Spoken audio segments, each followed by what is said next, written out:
Hello, and welcome to Hadassah Magazine Presents. I'm your host, Lisa Hostein, the executive editor of Hadassah Magazine. I'm honored to be in conversation today with Yossi Klein Halevi and Lee Yaron to talk about some of the seminal issues facing Israel and the Jewish people today. Together, we are just beginning to emerge from 2 years of an intense and devastating war sparked by the Hamas massacre of October 7, 2023. Yet antisemitism continues unabated, and the uncertainty of what comes next, both for Israel and American Jewry, continues to hover over us. It feels like both communities are at a crossroads in some respect. We're lucky to have Yossi and Lee to help us unpack some of these issues, to talk about what's next at this critical time. Thank you to all of you in the audience for joining us today.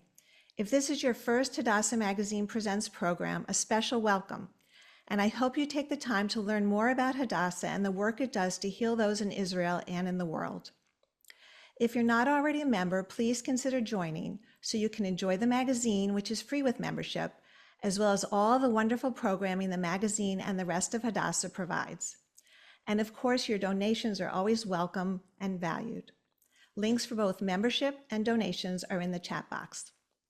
We welcome audience questions throughout the conversation. Please be sure to write them in the Q&A. And now to introduce our guests. Yossi Klein Halevi is a senior fellow at the Shalom Hartman Institute in Jerusalem. He is co-host, together with Danielle Hartman, of the popular For Heaven's Sake, a Hartman Institute podcast. His 2013 book, Like Dreamers, won the Jewish Book Council's National Jewish Book Awards Book of the Year. His latest book, Letters to My Palestinian Neighbor, is a New York Times bestseller and has appeared in 12 languages. Yossi, who made Aliyah from Brooklyn in 1982, has written for leading op-ed pages in North America and is a former contributing editor to the New Republic. He is frequently quoted on Israeli, Middle Eastern, and Jewish affairs in leading media around the world, and is one of the best-known lecturers on Israeli issues in the North American Jewish community and on North American campuses. He co-directs the Hartman's Institute Muslim Leadership Initiative, which teaches emerging young Muslim leaders in North America about Judaism, Jewish identity, and Israel.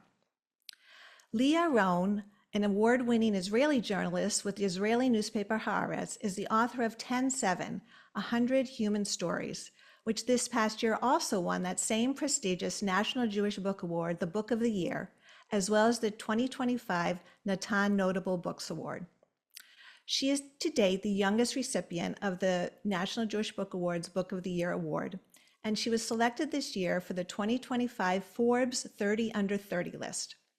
Her investigative journalism for Haaretz on corruption, social issues, and environmental concerns earned her the 2022 Yitzhak Livni Knight Award for Free Speech in Media. Welcome to you both. We're so delighted that you're here. Thank you, Lisa. Great to be with you both. So I want to start by asking both of you where you were 2 weeks ago when the last of the living hostages were released. And I'm sorry to add this, since so much has happened since that time, how you've been processing the events that have transpired since then. Yossi, you go first. So hi, everyone. Great to be with all of you. I was like probably every Israeli who wasn't actually out on the streets physically greeting the convoy coming back. I was glued to the screen the whole day. I just went from clip to clip, channel to channel, and watching the same clips over and over again. And it didn't matter because it was re-experiencing that moment, and so it was for me. I think that many of us felt watching this that it was both joyful and cathartic in the sense that all of these emotions that we've held in check for 2 years. Israelis are experts at getting through a crisis, but the price that we pay for that is that we keep things in, and we're not a society that processes trauma very well. We're a society that we live with accumulated layers of unresolved trauma, and almost like an archaeological tell where you have interrupted periods of history. That I feel is the emotional or psychological condition of Israel. And so what I felt happening with the hostages being released was it was a rare opportunity for the country to actually cry.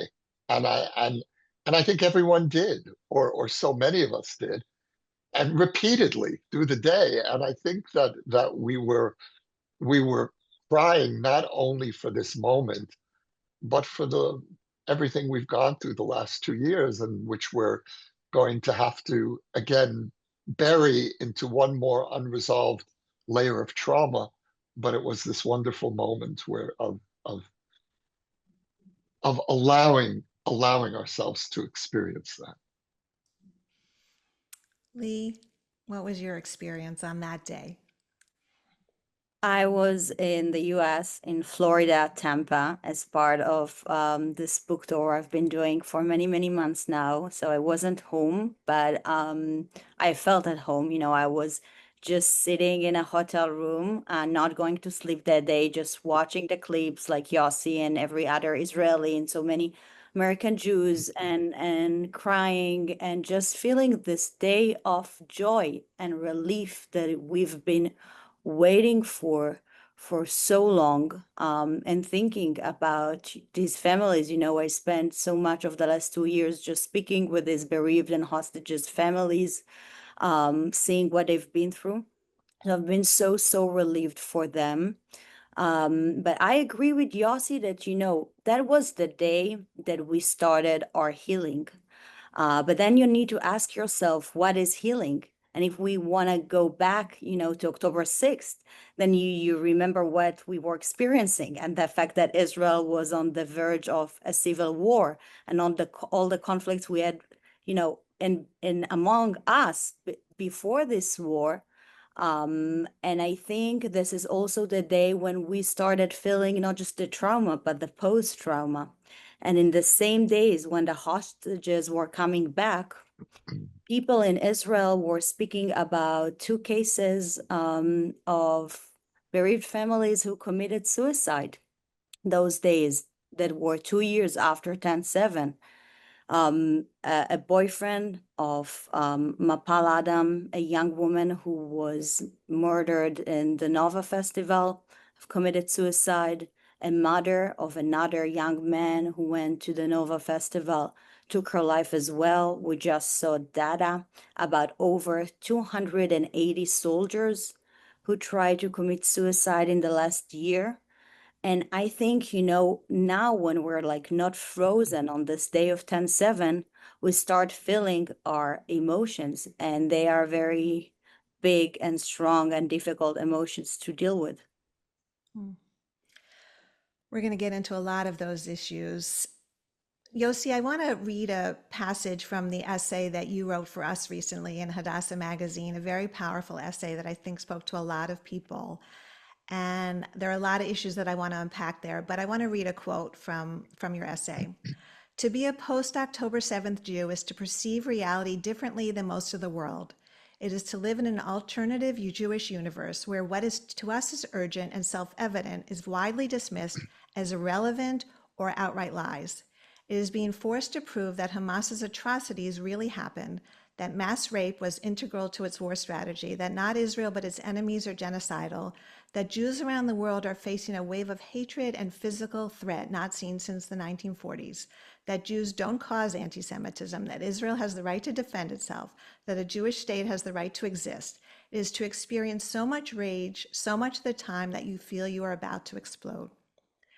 So while I want to get into the healing piece a little bit later, and you raised that important point, Lee, Yossi, now that the war is presumably over, this alternative universe hasn't shifted much. So has the rage subsided at all? And where's your attention focus now? I think the campaign to turn Israel into the world's great criminal nation is going to be with us for a long time to come. It might define or help define Jewish life for this next generation. And so the rage that I feel, that I think so many Jews feel, is also a permanent part of the post-war reality. I don't think it's. I mean, New York seems about to elect a mayor who is passionate about only one foreign policy issue, and that's us. It doesn't matter that the war is over. And I was in London not long ago, and the Jewish community there is really focusing more and more on the question of, do we have a future here? And I think this is something that's happening across the diaspora, less so in the United States. I think because uh, the Jewish reality in America was always different, and I think it's still better than it is elsewhere.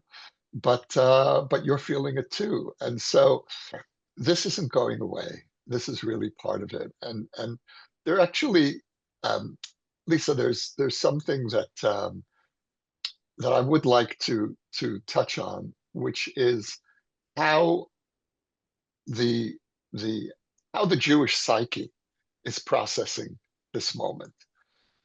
And what I feel uh, personally, and also among people that I know, is that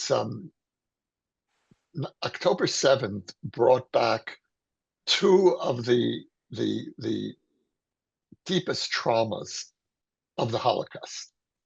The sense of aloneness, which is what you touched on. You read that in that quote. The sense that we're really alone in the world, and I don't think we are, but that's certainly the way so many Jews are experiencing this time. And also the criminalization of Jewish existence, which is being transferred, of course, onto Israel.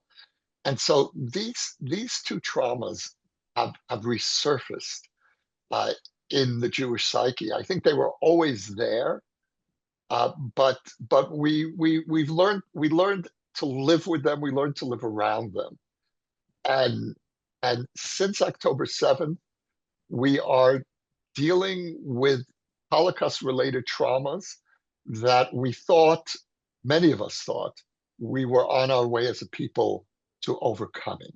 And October 7th pushed us right back there. So I think that for me, that's the framing, the psychological framing of why this moment is so difficult. With everything else, there's this extra layer of resurrected trauma. Mm. You know, Lisa, I heard what Yossi is describing from so many of the bereaved families, people who are speaking about the day of October 7th as the day when this ancient wound of persecution was reopened for them. You know, Israelis are people who fled so many countries to come to Israel, if it's from Europe and from persecution in Arab countries and the former Soviet Union. And there are so many families who lost their loved ones on 10/7 that have lost many other people in previous generations. And a lot of people are saying, you know, as Israelis, 10/7 was the first time we felt like Jews again. And that's important to understand. And also, Yossi, what you said about the communities in London and people who are asking about their future there. You know, it's so interesting to look at the same time at the numbers of Israelis who are leaving Israel. You know, they're in a high Yeah. we've never seen before. In the last 4 years, we're speaking about over 250,000 Israelis who left the country.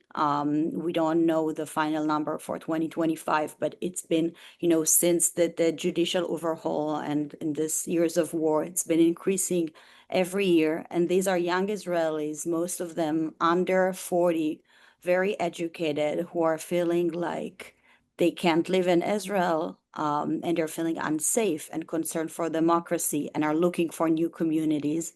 And on the other hand, we're seeing more Aliyah files, like not Aliyah cases, not that people were actually making Aliyah, but more Jews in the diaspora who are thinking about making Aliyah, feeling like they're not safe in their communities. So it's Jews in all around the world who are feeling not safe and want to find a new community for themselves. Mm.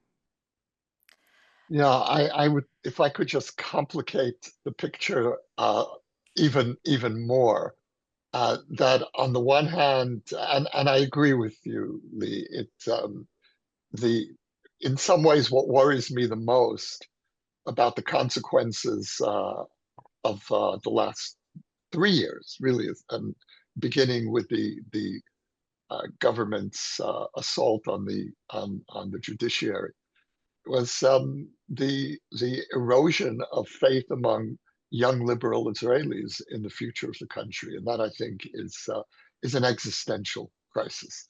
But what I wanted to add, to throw into the mix, is that I actually am very much opposed to Holocaust language in relation to October 7th.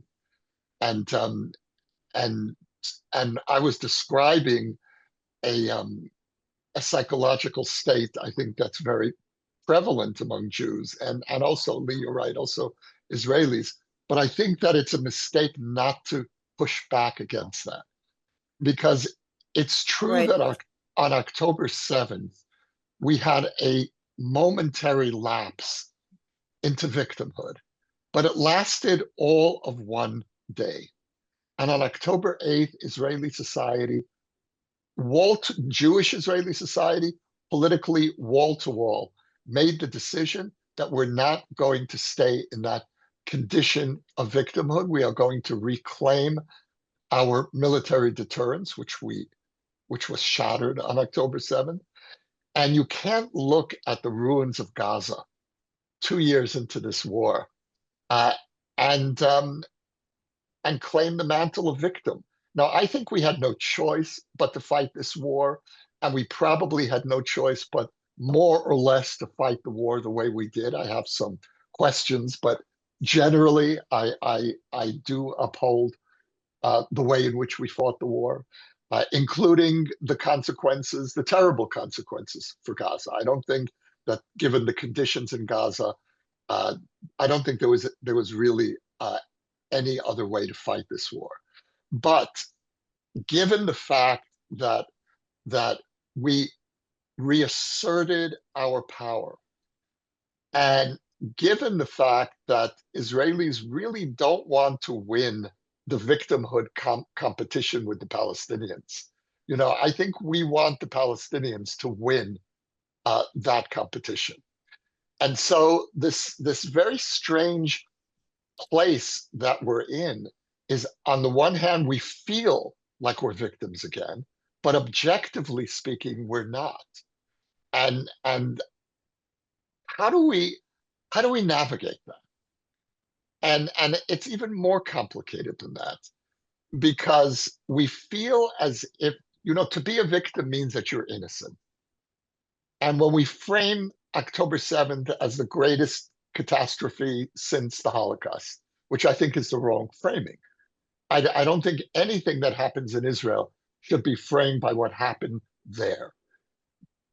October 7th was the greatest catastrophe in the history of the Arab-Israeli conflict, in 100 years of conflict. That's an extraordinary statement. I don't need the Holocaust in that mix. But what you also have, so on the one hand, though, so many Jews are feeling this return of the shadow of the Holocaust. And on the other hand, so many other Jews are feeling that we are now not victims, but victimizers. And I don't think that either category is a useful way of explaining our situation. I don't believe Yeah. we're victims, and I don't believe we're victimizers. Mm. And we seem to be in a kind of a loop where we go back and forth. We're either the most moral army in the world, we're either pure and innocent, or we're committing genocide. And these two polar opposite ways of describing this war, I think, only get us deeper into a psychological tangle. Mm. I'm wondering if the way you're framing about the Israeli, the Jewish psyche at this point can somehow be used in the process of beginning to heal, right? Lee, you went You back know, to some of the families that you interviewed for your book and for the magazine article. You poignantly described how they aren't coping. And I think one or two of them also referred to the Holocaust and exactly what you said in terms of feeling so vulnerable, clearly, and devastated by what happened. And these are people who were most closely affected. They lost family members, were murdered or kidnapped or maimed. Can you share one or two stories and talk about how your conversations with them and what you've gleaned from them can somehow connect with this process of healing that's going to be such a slow one? Absolutely. I mean, one of these families that I interviewed again is the Epstein-Lipstein family, an amazing family from Kibbutz Kfar Aza, one of these amazing peaceful kibbutzim near the Gaza border. And we need to say here and to remember that in so many ways, Hamas murdered the Israeli peace community. They murdered these people who believed in a Palestinian statehood near Israel and a two-state solution more than anyone else. And this family spoke with Ayelet Epstein, her son Neta, and 5 other members of her family were murdered on this morning of 10/7. Her son jumped on a grenade to save his girlfriend, and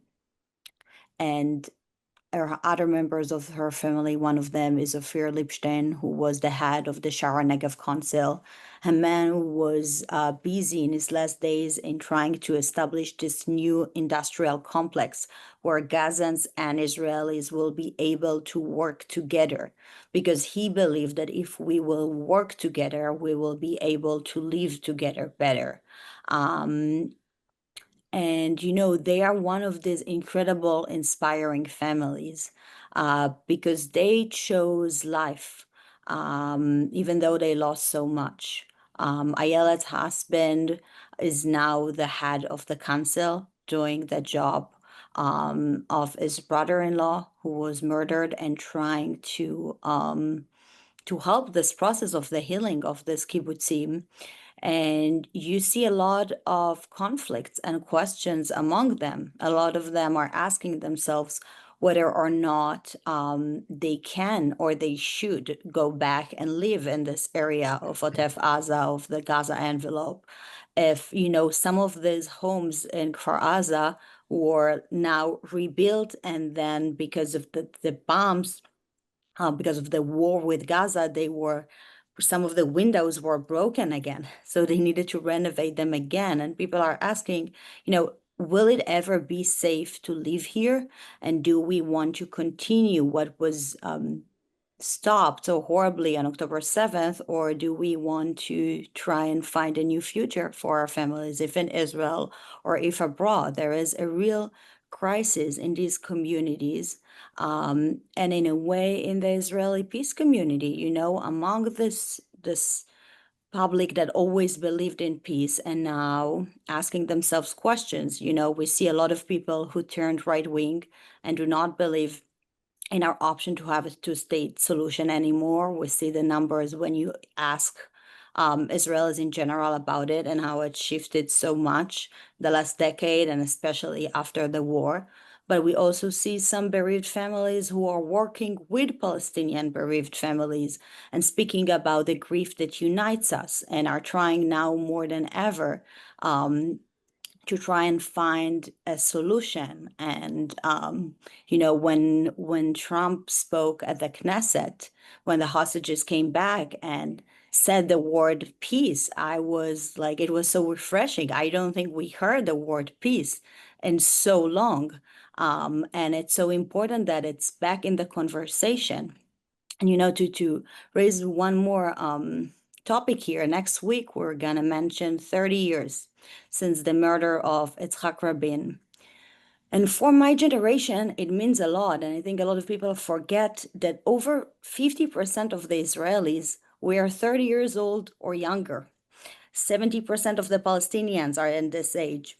And it means that we were born, with or after the assassination of Rabin. And in so many ways, after the murder of the hope for peace with Rabin. I heard about these days of the Oslo Accords and the real hope to finish this conflict from my parents. But I never lived a day of my life with real hope that we can solve it, that we wouldn't just live in this constant wars. And my generation was always told that Israel is so strong and that the Iron Dome and technology will be enough to protect us and give us a good enough life as Israelis. And I think these 2 years of war and 10/7 kind of broke this promise. And a lot of young Israelis are thinking again about their future. And I really, really hope that it will be our generation to continue this task of Rabin and to find a way to end this conflict and find a way for a two-state solution. Because if this war showed us anything, is that I don't think we need to play this game of who's more of a victim. It's been horrible for everyone, and I really wish to both Israelis and Palestinians a different future. Yossi, what's your take on this? You once held the position that a Palestinian state is both a existential need and an existential threat. And clearly October 7th demonstrated the existential threat piece.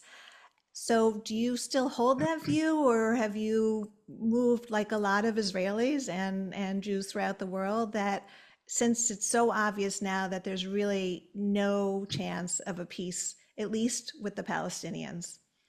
I think that October 7th, in a complicated way, affirmed both of those statements. Certainly, the notion of creating a Palestinian state in the West Bank, which is our most sensitive border, overlooking the coastal plain, overlooking Ben Gurion Airport, bordering on Jerusalem, and risking bringing Gaza into the West Bank, strikes most Israelis today, including many on the left, as unthinkable, as really an act of madness. But I also think that October 7th reaffirmed the wisdom of Ariel Sharon's withdrawal from Gaza. Because what October 7th also proved is that Israelis and Palestinians cannot live together in one political entity between the river and the sea. We cannot live with Gaza. We can't create a shared society with Gaza. And I don't believe we can do it with the Palestinians in the West Bank either. And so I don't think that October 7th has really brought greater clarity, one way or the other, to this dilemma that we've had for 50 years. And that dilemma is that the left is right about democracy and demography, about the dangers to Israel as a Jewish and democratic state. And the right is right about borders and security. And so that has been the kind of stalemate that has defined Israeli politics for many years. And it's also a stalemate for many of us. I define myself politically as a centrist. And my definition of a centrist on this issue in particular is that a centrist is an Israeli who internalizes the opposing truths of left and right so that they're not arguing out there in Israeli society, they're arguing within me. And those two voices struggle within me. My position, my personal position, is that the only thing that's worse than a two-state solution is a one-state non-solution. a binational state. Because what a binational state will do is internalize the conflict. I would much rather fight this war from, from a recognized border. I'd rather fight this war externally than internally. And and so I guess what I'm really saying is that how October 7th impacted on me was not politically, because I still believe that these two peoples need to separate, but I believe less than I ever did before in the realistic chances of reconciliation between these two peoples. Now, just to complicate the picture a little bit more, at the same time, I think that we have a chance for the first time in the history of this conflict to end the Sunni world's war against Israel. You know, for most of this of Israel's nearly 8 decades, the conflict was defined by as a Sunni-Israeli conflict. And the Abraham Accords really offer us the possibility of ending the Sunni war against Israel. Now, I don't believe that we can negotiate a bilateral peace agreement between Israelis and Palestinians. I think that that model is over. I also think that the Clinton proposals and this notion of the Palestinians are going to get a state on 100% of the territory and we're going to redivide Jerusalem. I think October 7th put a definitive end to that possibility. And the truth is, it really ended 25 years ago with the Second Intifada. But certainly October 7th is the seal on the irrelevance of the Clinton model. But within the context of a regional agreement between the Sunni world and Israel, I could see a possibility of some form of arrangement. And I'm weighing my words very carefully. I'm not speaking about a solution. I'm not speaking about an end to the Palestinian-Israeli conflict. I don't know if we're going to see an end to that conflict, but some way of shifting us, moving us away from permanent occupation of another people, moving us away from where this government is taking us, which is to annexation, and opening up some other possibilities. I can see that being an outcome of October 7th. Hmm. But again, I think we need to free ourselves from the outmoded model of Oslo and the Clinton proposals. The international community is still very much in the 1990s, and I don't think the Middle East is in the 1990s anymore. Hmm. Right. What I mostly meant, Yossi, and I agree with some of the things you said, is that we try to forget about Palestinians. Israel in the last 2 decades, and with the leadership of Netanyahu, what we were told is that we can forget about that, we can put the conflict aside and everything will be okay. And I think it's, one of the outcomes of this war on October 7th is that we understand that we can do that. We can't just live our lives with the conflict.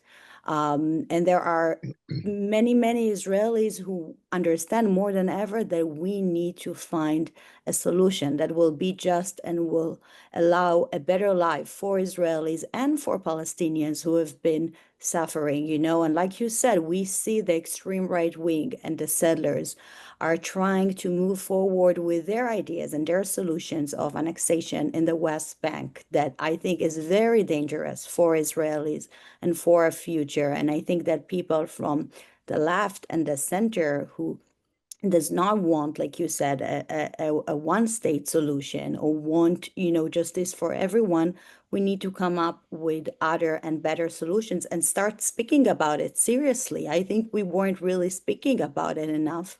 And for me, and I think for a lot of my generation, the two-state solution is still the best option out of the options we have I don't know if it's a perfect one, but we should definitely take it more seriously and have this conversation. And that's what I meant that, in the day that Trump was in the Knesset and even the word peace was said again without, a lot of times when you said peace in Israel before, it was like saying it like, oh, you're so naive. You still believe in peace, or you're so, it became something that sometimes the extreme right would accuse people of being almost traitors for believing in peace or speaking with Palestinians. So it's been very refreshing when we could say that again proudly.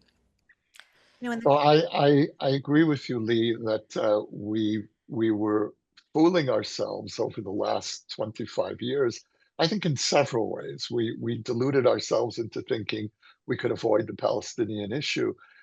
We also deluded ourselves into thinking we could live next door to terrorist entities that were committed to our destruction and that repeatedly told us that one of these days we're going to cross that border and we're coming after you. And so we pretended that we could somehow live around this and live our relatively normal lives. And that, of course, ended on October 7th. My disagreement with you is over the word solution. I don't think that there is a solution to the Palestinian tragedy. Uh, well, look, there is a solution, and I am for a two-state solution, but I don't think it's possible in the ways that we've spoken about a two-state solution in the past. I don't think it's possible on our end. We're not going to redivide Jerusalem. The Palestinians will not accept a two-state solution without a capital in Jerusalem. I don't believe that the Israeli public will support that, and I don't think we should support it. And I used to be much more flexible on this issue. And the other on their side, on the Palestinian side, I don't see any Palestinian movement, any leadership that would be prepared to give up the dream, which is our nightmare, of a mass return of descendants of Palestinian refugees to the state of Israel. That has become so embedded in Palestinian identity and politics that I don't see any Palestinian leader being able to offer us the concession we need on right of return. And Tzipi Livni, our former foreign minister, who uh, I would call her these days, I think she is certainly left of center. Tzipi Livni was once asked, how many Palestinians should Israel accept in a back should accept into Israel in the framework of a peace agreement? And her answer was exactly zero. And I think that that's exactly right. And so if that's our position, there is no way to bridge the gap.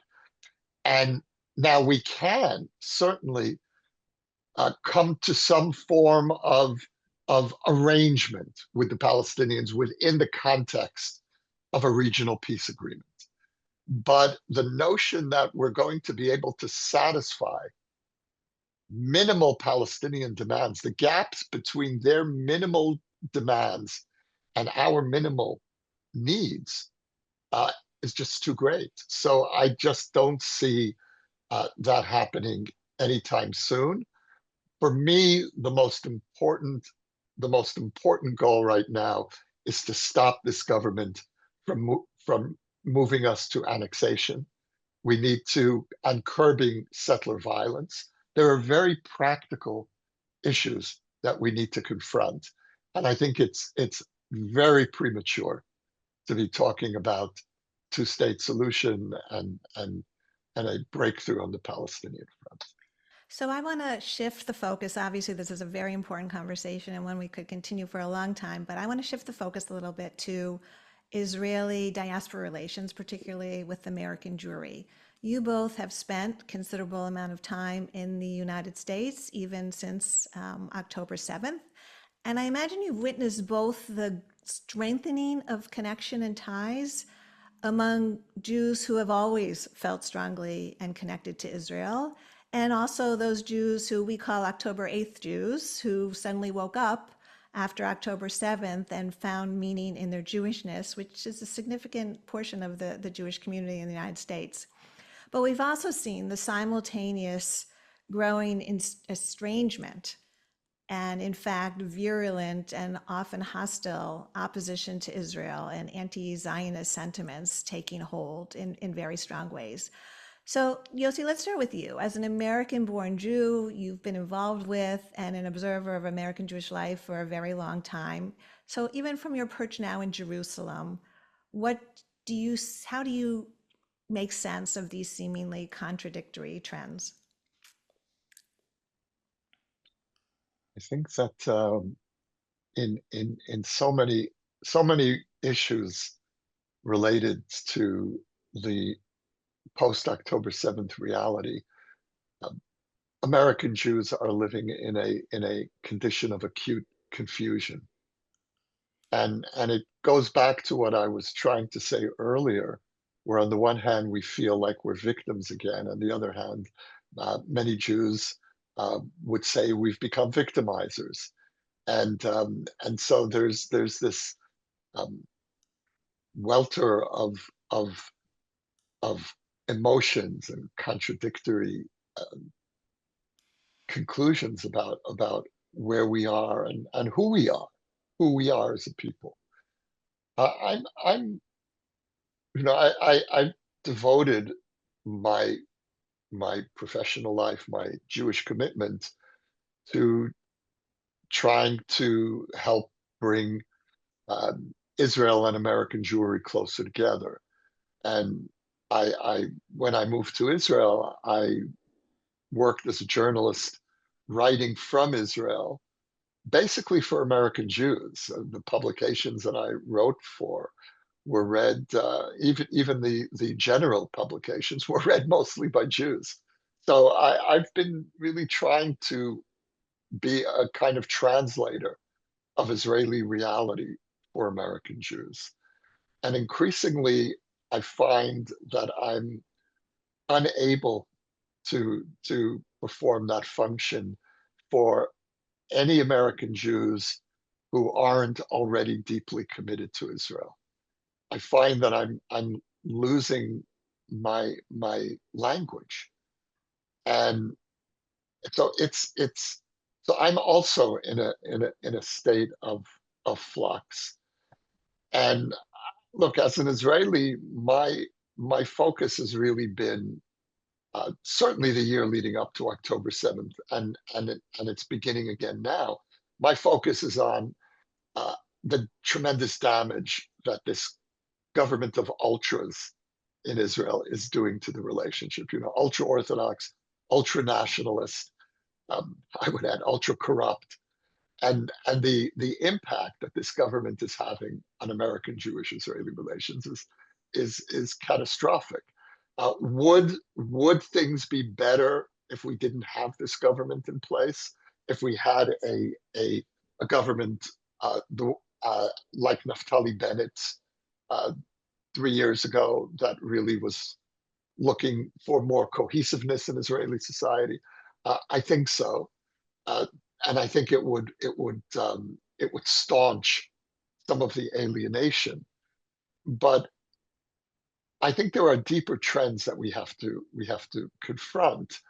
And what worries me is what's happening simultaneously uh, on a grassroots level among Israelis and among American Jews, young Israelis and young American Jews. In Israel, the ultra-nationalist, anti-democratic far right is growing. And in America, among American Jews, the anti-Zionist left is growing as well. And you know, the ultra nationalists in Israel essentially see democracy as as an impediment to Israel being able to defend itself against terrorism. And among anti-Zionist young Jews, the notion of a Jewish state is seen increasingly as illegitimate. And so if these two trends continue to grow, we're going to see an historic rupture between the two great centers of Jewish life. And that's what keeps me up at night. The rise of forces in Israel that negate Israel as a democratic state, and the rise of forces among American Jewry that negate Israel as a Jewish state. Do you see any way to combat those trends? Well, yeah, I mean the most important way I think is to change governments in Israel. We need to have and it doesn't matter if it's a right-wing government. It just needs to be a normative right-wing government. Uh, what Netanyahu did to the Likud was take a venerable nationalist liberal party, and that may sound like an oxymoron to American sensibilities, but historically the Likud was a liberal nationalist party. Agree or not with its positions, but it was as committed to democracy as the Labor Party was. And that is not the case under Netanyahu. Netanyahu has destroyed the democratic ethos of the Likud and turned it into an extension of the far right. You look at some of the Knesset members for the Likud, and there's no practical difference between them and Ben Gvir and his party. And so we desperately need a change in government. So, Lee, your experience with American Jewry is perhaps a little bit newer, but you have really been on this big speaking tour and going to communities all across the country and Europe. But tell me what you have learned about American Jewry in terms of their connection to Israel, their knowledge of Israel, and what, if anything, has surprised you? One thing that I saw in common in all of these American communities is that no one speaks Hebrew, even though they go to Hebrew school for so many years. Another thing was that there is, so many inner conflicts between reform and conservative and local JCCs and federation and, the kind of mistrust that I know from home. But to be serious, I think I see that both Israelis and American Jews are in this crisis, in this crossroads, like you described. And we feel like it is the same crisis, but it's actually two very different crises that we're dealing with.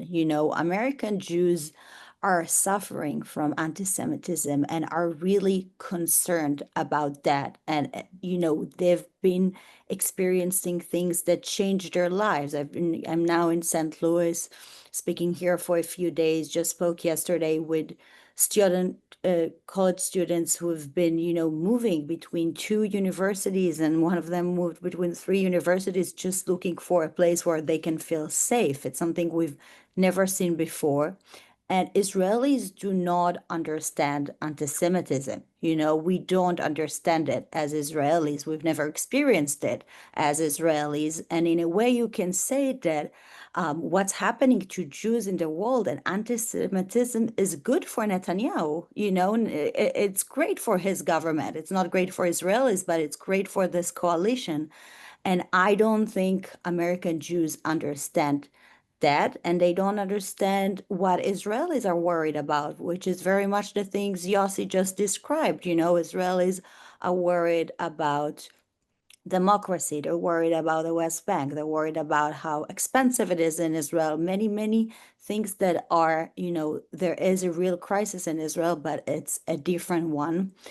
And, one of the things that communities keep asking me is this way of how can we still support Israel and the idea of Israel and having a Jewish state that we know is now more important than ever, but also criticize this government or some of the ways this war was conducted. People are having this difficulty to find a way to both believe in the idea of Israel but not support his government, which is something that we Israelis, it's very, we don't have this conflict. I feel that, out of my love to my country, I should criticize a government that is not good for it. So I think these are some of the challenges I've been seeing.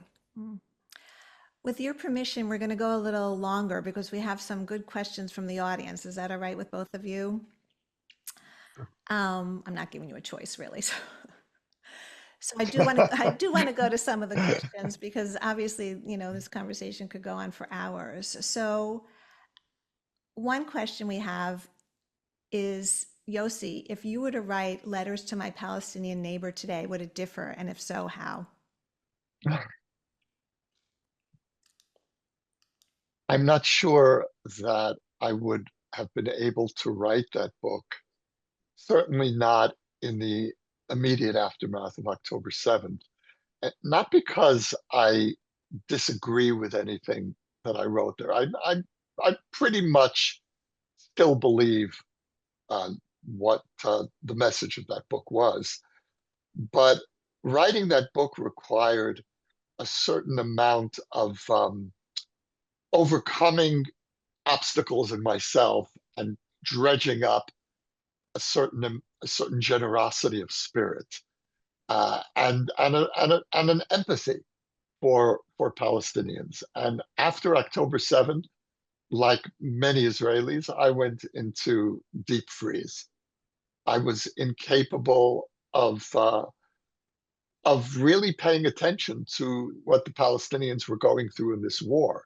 That began to change in the last months, and I started to thaw. But I'm still really in a transition, and it's actually a very relevant question for me because I'm working on a book now, and one of the chapters is about the Palestinians, and I I haven't found a language yet how to speak about the Palestinians, or even whether I can speak directly to Palestinians. I lost, after October 7th, I lost a fair amount of my connections on the Palestinian side, not all of them.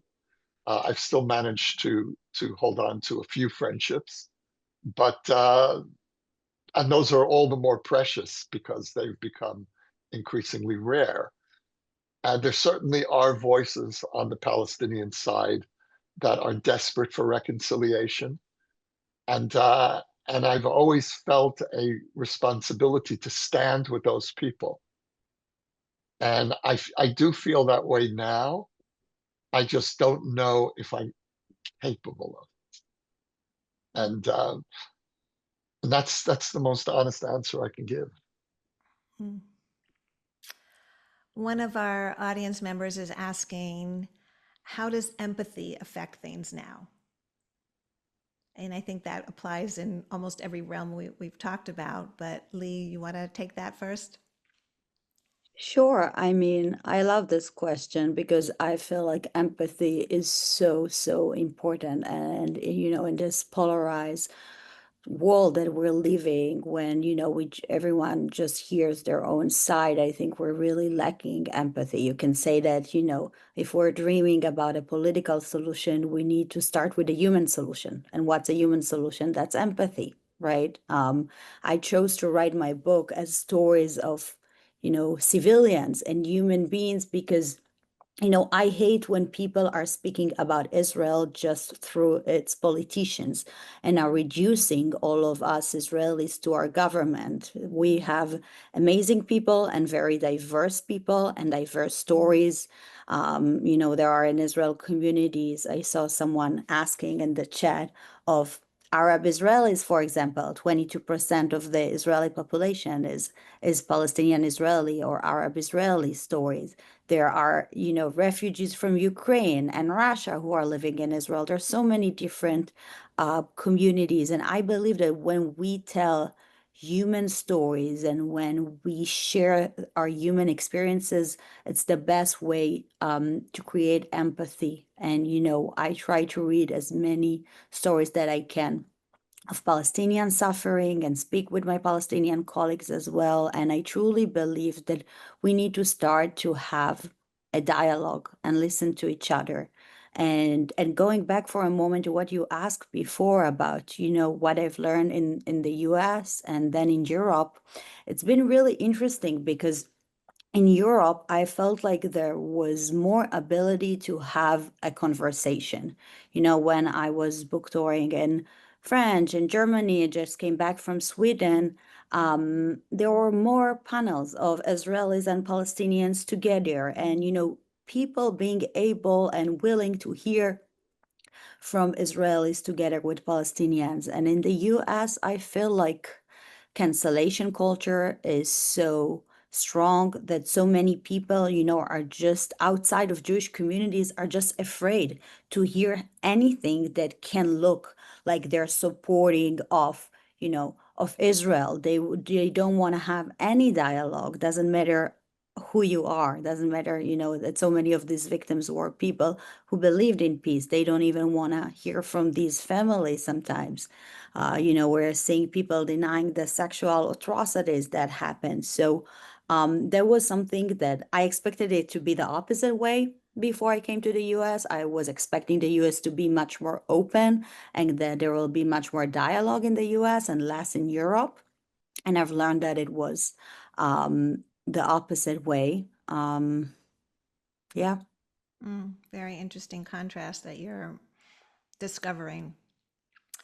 So I have a couple questions that I'm going to morph into my last question for Yossi, which is these questions. Somebody says that I've been reading and getting many insights from Yitz Greenberg's The Triumph of Life. One is that we should not be consumed with fighting evil, but to spend most of our energy championing life.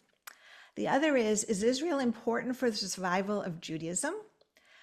And Yossi, I want you to take those into consideration when you talk about the book that you're working on that you mentioned, but if I'm not mistaken, it's really about the meaning of Jewish survival. So, and what we can learn from our history for this moment. So it's kind of a big last question, but I'd like you to address that. I love Yitz Greenberg. I love his book. He's been my teacher. He's one of the people I'm dedicating my book to. But I don't agree with that observation. If that's what Yitz said, then I disagree with that, because I think that part of the role that the Jewish people has played, certainly in the last 100 years, is to be a lightning rod for evil. We have been targeted successively over the last century by the three great totalitarian movements that have tried to remake humanity in its image: Nazism, Soviet communism, and now Islamism. And each of these totalitarian ideologies defined the Jew as the great enemy, the obstacle for their fulfillment of for their ability to transform humanity in their image. So I think that whether we want to or not, we find ourselves repeatedly on the front line against evil, and that somehow seems to be part of who we are as a people, certainly in the era of modernity. In terms of trying to understand why Israel is central to Jewish life, I think that I'm hesitant to try to sum up a really a kind of key argument of my book, because I'm still in the middle of writing it, and Lee, I think you can appreciate that when you're working on a book, you're so reluctant to talk about it. Right. But I don't know how else to answer your question, Lisa. So I'll try. And that is that I think that what is so extraordinary about the creation of Israel after the Holocaust, and I don't believe that Israel is the result of the Holocaust. That's very important for me to preface with what I'm about to say, because that's what the anti-Zionists say, that why should the Palestinians have paid the price for the Holocaust? Israel exists because on some level it never stopped existing. It remained central in Jewish consciousness. It remained central to Jewish aspirations wherever Jews were in any part of the world for 2,000 years. And there's no story like that in history. It's a totally bizarre story. It's a surreal story. The story of the Jewish attachment to this land that we lost, never renounced, always believed we would reclaim, and one day actually did. It's a totally irrational story. And so I'm making a distinction between the cause and effect. Israel exists because of its centrality in Jewish consciousness and because of Jewish longing, not just because of the persecution of Jews. But there was some very powerful spiritual connection for me, that I see in the creation of Israel immediately after the Holocaust. And that is that what the Jewish people decided after the Holocaust, which was the realization of the greatest nightmare that Jews could possibly have. The greatest nightmare was fulfilled in the Holocaust. And the Jewish response to that was not to say, okay, now let's rebuild what was destroyed. That was actually the Haredi, the ultra-Orthodox response, which is whatever was destroyed, we'll simply rebuild. The overwhelming majority of the Jewish people said that level of destruction requires a totally new strategy. And what we as a people need to do to answer apocalypse is to try to implement the Jewish fantasy of redemption, which was a return to the land and a Jewish state. And it was always this impossible idea. And the Holocaust was an impossible event. It is an event that could not have happened until it actually did. And the response of the Jewish people was to go for broke, to meet our greatest nightmare with our greatest dream. And that's the power, I think, the mythic power of Israel. And so one can answer the question of why Israel is central to Judaism, to Jewish life, in lots of different ways. For me, as someone who came of age in the years immediately after the Holocaust, that's kind of built in to my understanding of the spiritual meaning of Israel. And the last point that I'll make here, and this is really in some ways a response to the anti-Zionist Jews, or those Jews who are starting to distance themselves from Israel. You can't have been, I'll put it, the Jewish people carried this crazy dream for 2,000 years. And then they actually fulfilled it. And we are living in the aftermath of the fulfillment. And to some extent, any dream that's fulfilled disappoints. That's the nature of reality. But the Jewish people, if we, God forbid, if we lose Israel, if Israel fails for whatever reason, external pressure, more likely internal disintegration, if we blow it, then we have in some way retroactively discredited those thousands of years of longing, and where the return to this land was the center point of Jewish aspiration and identity. And so you can't have been a people that carried this impossible dream, fulfills the dream, and then loses it. That's the question that in some ways October 7th opened up. Because there's now a question, it's an open question. Is the destruction of Israel possible? And we experience a kind of reenactment in microcosm of the destruction of Israel on October 7th. And so the question that we need to answer is what would happen to us as a people if we fulfilled this dream and then squandered it? That, I think, is really what we're facing now. Lee, do you have a note of hope that you'd like to end on?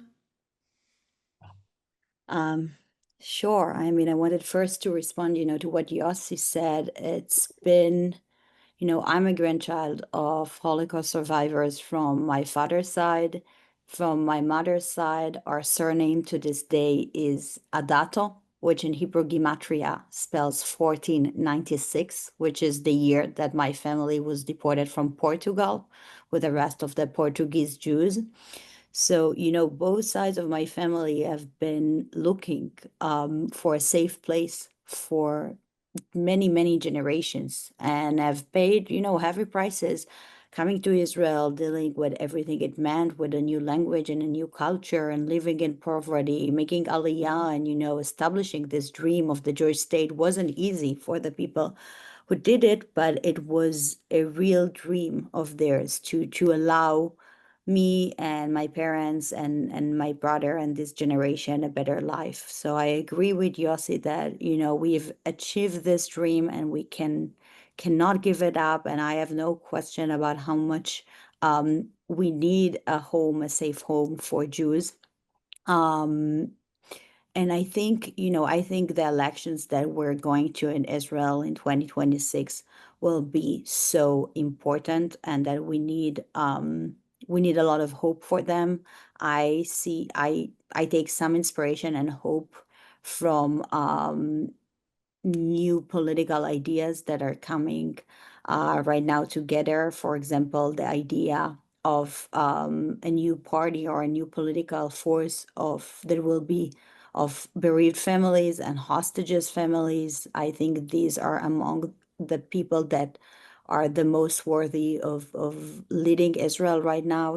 People like Rachel Goldberg-Polin, like Eli Sharabi, these are people who've experienced the worst and have been functioning as an alternative government in a way for 2 years, going and speaking with leaders all around the world that have experienced the worst. And I think a lot of people want this kind of, of new leadership that comes from the people and not comes from politicians. So I'll be looking forward to a leadership like that we need so desperately. Mm. I think there are a lot of people around the world who would like to see Rachel Goldberg-Polin become Prime Minister of Israel. Is there really talk of a political party forming from these individuals? I can't speak particularly about Rachel, even though I'll agree with that and I'll vote for her if she'll do it. But there are some of these families that are speaking about we saw one of them joining one of the parties, and there are some talks about forming a new power and joining other parties, and I think that will be very interesting. Mm. Well, that is a note of hope. And I want to thank both of you, Yossi and Lee, for being with us for this very important conversation. I want you to sit tight while we just give some announcements at the end. I want to tell you about some upcoming programs.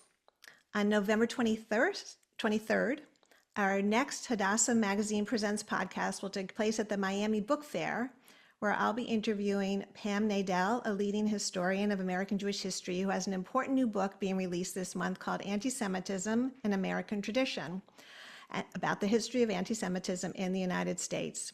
If you live in the Miami area, you can attend the event in person. Just look up the Miami Book Fair for information on how to get tickets.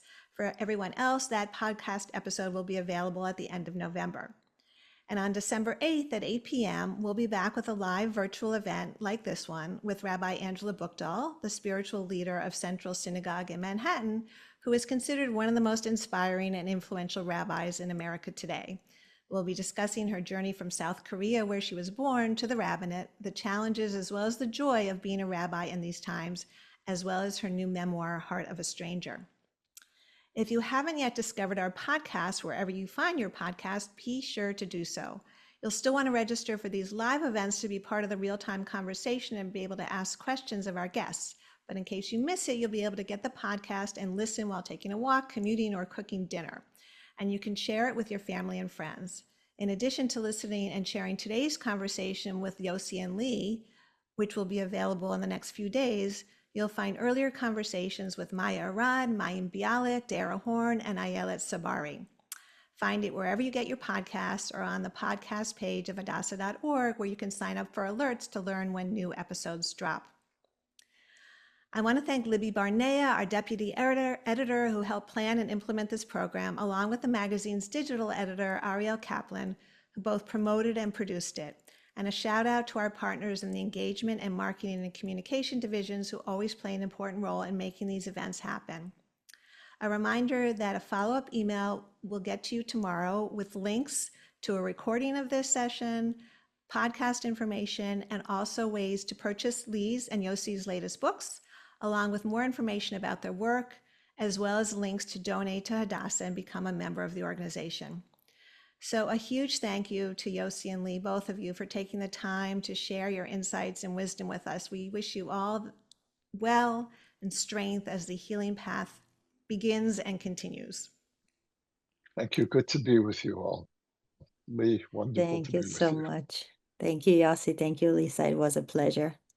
And thank you all for joining us today. I hope to see you back at our next program. Stay safe and warm, and until next time.